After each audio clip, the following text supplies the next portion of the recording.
आध्यात्मिक चर्चा का ये अगला भाग है। इसमें भक्त पूछते हैं महर्षि जी से, क्या ईश्वर प्रलय के अधीन है?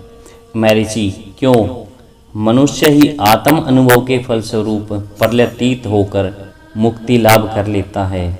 ईश्वर तो अनंत बुद्धि व क्षमता वाला है, वह ईश्वर प्रलय रहित क्यों न होगा?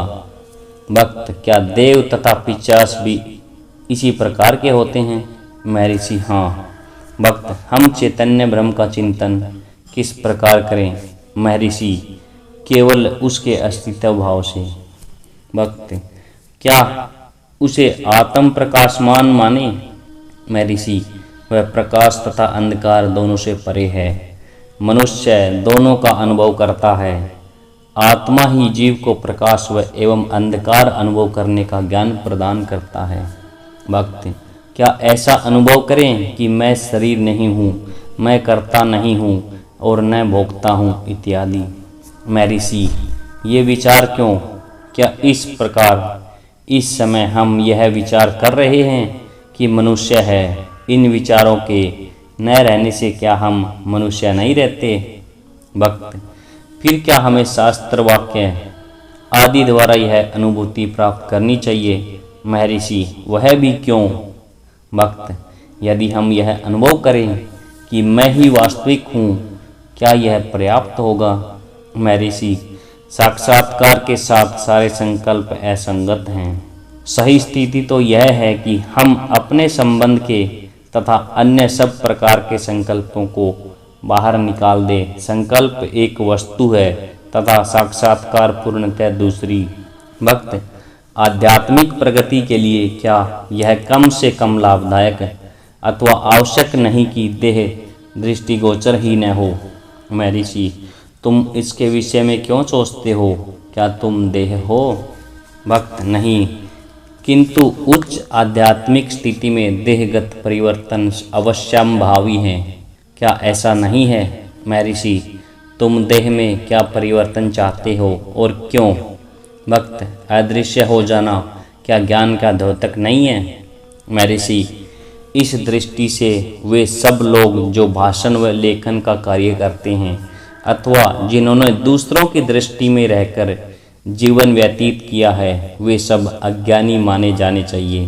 भक्त, किंतु वशिष्ठ, वाल्मीकि आदि ऋषियों को ये सिद्धियां उपलब्ध थी।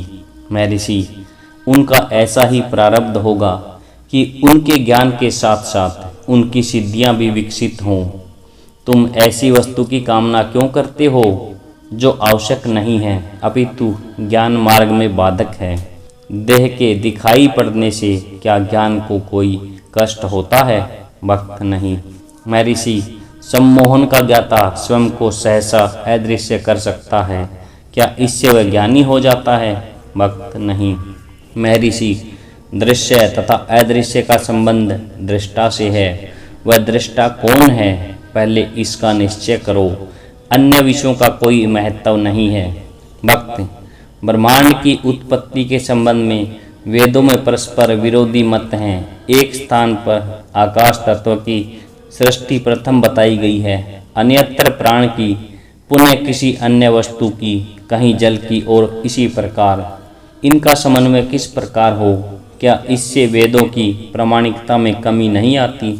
महर्षि, विभिन्न ऋषियों ने भिन्न भिन्न कालों में सत्य के विविध पक्ष अनुभव किए हैं तथा प्रत्येक ने अपने दृष्टिकोण से विशेष मत प्रतिपादन किया है।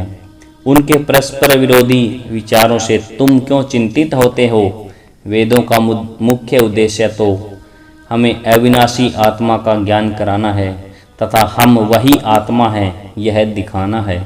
भक्त, उतने अंश से मैं संतुष्ट हूँ। महर्षि, तो बाकी सबको अर्थवाद मानो जो अज्ञानियों को वस्तु व पदार्थों की उत्पत्ति समझने हेतु कहा गया है। भक्त, मैं पापी हूँ, मैं हवन इत्यादि धार्मिक कृत्य नहीं करता हूँ, क्या इस कारण मुझे कष्टदायक पुनर्जन्म लेने पड़ेंगे? कृपया मेरी रक्षा करें। महर्षि, ऐसा क्यों कहते हो कि तुम पापी हो? ईश्वर में दृढ़ आस्था ही तुम्हें पुनर्जन्म से बचाने में समर्थ है। सारा भार ईश्वर पर डाल दो। यद्यपि मैं श्वान से भी अधिक निष्कृष्ट हूँ, किंतु तुमने कृपापूर्वक मेरी रक्षा का भार ग्रहण कर लिया है। जन्म मृत्यु रूपी इस भ्रम का संचालन तुम ही कर रहे हो। इसके अतिरिक्त मैं सद असत का विवेचन अथवा निर्णय करने वाला कौन?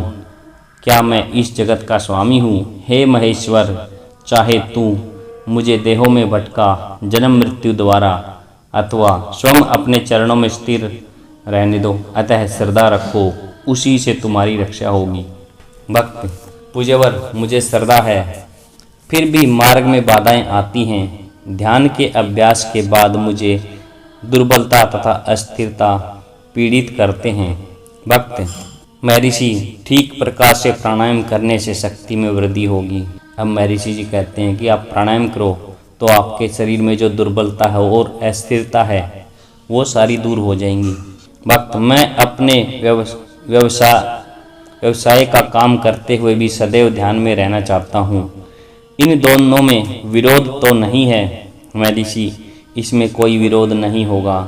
दोनों का अभ्यास करते रहते तथा अपनी शक्तियों का विकास करने से तुम दोनों कार्य साथ साथ साध सकोगे। फिर तुम्हें व्यवसाय स्वप्नवत भावसित होने लगेगा। और भगवत गीता में कहा है, सब प्राणियों के लिए जो रात्रि है उस ब्रह्म में संयमी जागता है, और जिसमें सभी प्राणी जागते हैं वह संसार आत्मदृष्टा मुनि के लिए रात्रि है।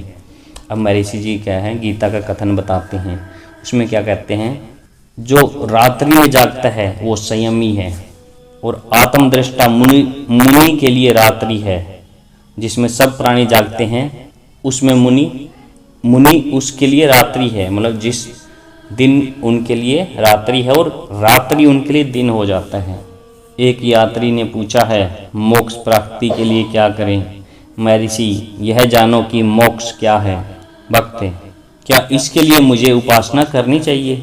महर्षि, उपासना का उपयोग चित्त निरोध तथा एकाग्रता के लिए है। अब महर्षि जी कहते हैं जो भी उपासना या साधना या जो भी कुछ करना होता है अपने, उसमें क्या है, जो हमारे मन के विचार हैं, चित्त है, उसको निरोध करके एकाग्रता करना होता है, मतलब ध्यान लगाना होता है।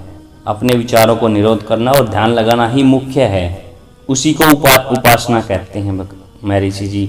भक्त: क्या मुझे मूर्ति पूजा करनी चाहिए? क्या इसमें कोई दोष है? महर्षि, जहाँ तक तुम स्वयं को देह समझते हो वहाँ तक कोई हानि नहीं है। भक्त: जन्म मृत्यु के चक्कर से कैसे बचे? महर्षि, इसका अर्थ समझ लो। भक्त: क्या मुझे अपनी पत्नी तथा परिवार नहीं त्यागना चाहिए? महर्षि, वे तुम्हें कैसे हानि पहुँचाते हैं? सर्वप्रथम यह जानो कि तुम कौन हो। अब महर्षि जी से भक्त ने पूछा है, क्या हम आध्यात्मिक उन्नति के लिए परिवार का त्याग करना चाहिए? महर्षि जी कहते हैं, इसकी कोई ज़रूरत नहीं है आपको। आप सिर्फ ये जानो कि मैं कौन हूँ। आप ये चीज़ जानने के लिए आप अपने परिवार में रहकर भी ये सब कर सकते हैं। भक्त: क्या पत्नी धन ग्रह का त्याग नहीं करना चाहिए? महर्षि, पहले ये जान लो कि संसार क्या है। क्या ये वस्तुएं ही संसार है? क्या ऐसे व्यक्ति नहीं हैं जिन्होंने उनके मध्य में रहकर भी साक्षात्कार प्राप्त किया हो? अब महर्षि जी कहते हैं कि ऐसे लोग भी हैं जिन्होंने परिवार में रहकर भी आत्म जागृति की है, आत्म साक्षात्कार को प्राप्त किया है। तो ये सब चीज़ें बाधाएं नहीं है। मुख्य कार्य तो आपका यही है कि आप अपनी आत्मा को जागृत करो, अपने मन में है ना जो भी आपके विचार हैं उनको निरोध करो, एकाग्रता को बढ़ाओ। मुख्य तो आपका यही है। भक्त: इसके लिए कौन सी व्यवहारिक साधनाएं करनी होंगी? महर्षि, यह साधक की योग्यता तथा स्वभाव पर निर्भर करता है। अब जो भक्त ने पूछा है कि कौन सी साधनाएं करें, तो महर्षि जी कहते हैं कि वह साधक के ऊपर, प्रत्येक व्यक्ति के ऊपर वह अलग अलग कार्य करती हैं। हर एक व्यक्ति के लिए अलग साधना हो सकती, कोई भक्ति मार्ग कर सकता है, कोई प्राणायाम के द्वारा, कोई किसी भी तरह से मंत्र जाप के द्वारा कर सकता है। तो ये सब चीज़ें बाधाएं नहीं हैं।